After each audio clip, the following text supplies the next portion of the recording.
A laundry expert taught me. You'll never have any stains in your clothes again. It's super easy, and I guarantee you'll be amazed by the results. I'm sure you've never thought of this method to sweat stains before, but once you see what I do, you'll want to do it every single time. First, grab the garment you want to remove the stains of, just like this one I have here. First, take a medium-sized container. Next, add 1 tablespoon of powdered detergent. If you're washing multiple pieces, adjust the amount accordingly.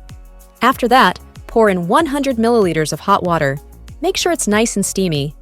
The next ingredient is hydrogen peroxide. Add 2 caps of 40 volume peroxide. Then, grab a lime. Squeeze out all that fresh lime juice. Then add 2 tablespoons of dish soap. Take this moment to let me know which country you're watching from. I love giving shout-outs to my viewers.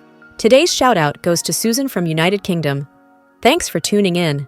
Give it a good mix until everything's perfectly combined. It should look bubbly and a bit foamy.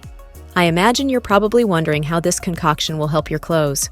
Trust me, stick around because you're going to love the result. Once everything is mixed, it's time for our stained shirt. Dip the stained area thoroughly into the mixture. Really soak that armpit zone. Now, let it sit for 20 minutes, allowing the magic to happen. After the time is up, we'll give it a quick check. Okay, so the wait is over. Now it's time to test this powerful mix. With just a little rubbing, you'll see that the stain starts lifting right off. The fabric will be clean, soft, and the yellow discoloration will be gone. And the best part? It works for all fabrics and colors. No damage or fading at all.